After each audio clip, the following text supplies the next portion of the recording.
আমাদের চারপাশের পরিবেশের জন্য সবচেয়ে বড় আতঙ্কের নাম পলিথিন ও প্লাস্টিক বর্জ্য, যা মাটিতে মিশে উর্বরতা নষ্ট করে, নালা নর্দমা বন্ধ করে জলাবদ্ধতা সৃষ্টি করে এবং পরিবেশের অপূরণীয় ক্ষতি করে। কিন্তু সেই পরিবেশের শত্রু পলিথিনকে পুড়িয়েই এখন তৈরি হচ্ছে ডিজেল, পেট্রোল ও অকটেন।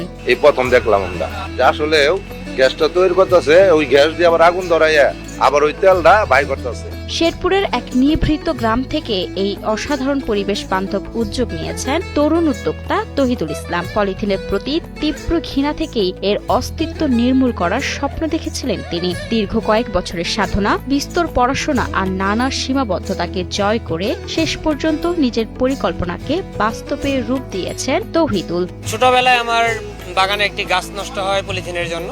তখন থেকে পলিথিন নষ্ট করা আমার মূল উদ্দেশ্য।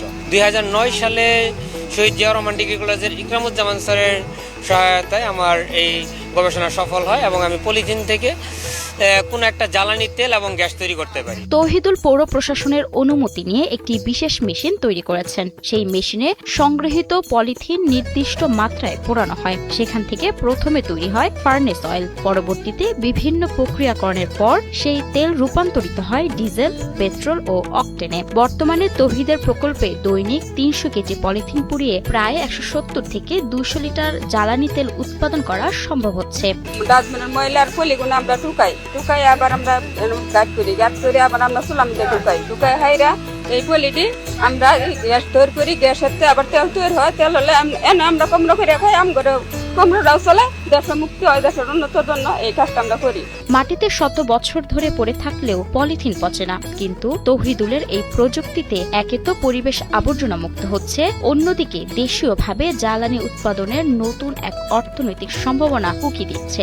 জ্বালানি সংকটের এই সময়ে এটি দেশের জন্য এক বিশাল বড় প্রাপ্তি হতে পারে। পলিথিন থেকে তেলের প্রকল্পটা চালু করেছি, কিন্তু আমাদের টোটাল ওয়েস্ট ম্যানেজমেন্ট নিয়ে একটা পরিকল্পনা আছে। আমাদের শেরপুরের সকল আবর্জনা সম্পদে পরিণত হবে। আমরা খুব করে চাই এটা নিয়ে সারা দেশে কাজ হোক। কেউ আমাদের কাছে সহযোগিতা চাইলে আমরা পরিপূর্ণ সহযোগিতা করব। তৌহিদুল শুধু পলিথিনে থেমে থাকতে চান না, ভবিষ্যতে দেশকে সম্পূর্ণ আবর্জনা মুক্ত করতে আরো বড় বড় প্রকল্প হাতে নেওয়ার পরিকল্পনা রয়েছে তার। জেলা প্রশাসক আরিফা সিদ্দিক এই উদ্যোগের প্রশংসা করে জানান, সঠিক প্রযুক্তি ও মান নিয়ন্ত্রণ নিশ্চিত করা গেলে এটি পরিবেশ দূষণ রোধে যুগান্তকারী ভূমিকা রাখবে। স্থানীয় পৌরসভাও এই কাজে প্রয়োজনীয় সহায়তা অব্যাহত রাখবে বলে আশ্বাস দিয়েছে। তো আজকে আমাদের প্রজেক্টটা সাকসেসফুলি রান করেছে। তো এই প্রজেক্ট যদি সাকসেসফুলি সামনের দিকেও চলে, তাহলে আমার মনে হয় যে শেরপুর পৌরসভার পরিবেশ অনেক উন্নত হবে। পলিথিনগুলো আমরা আবার রিফাইন করে এখানে ওয়েলে পরিণত হচ্ছে, গ্যাসে পরিণত হচ্ছে। তো এটা একটা জনবান্ধব প্রজেক্টে পরিণত হবে বলে আমি মনে করছি।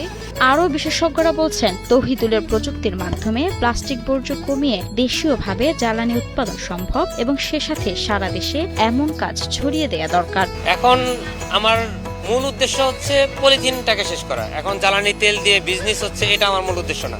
আমার মূল উদ্দেশ্য পলিথিনটাকে শেষ করা। প্রকৃতিতে যেন পলিথিনের আর কোনো ক্ষতিকর প্রভাব না থাকে।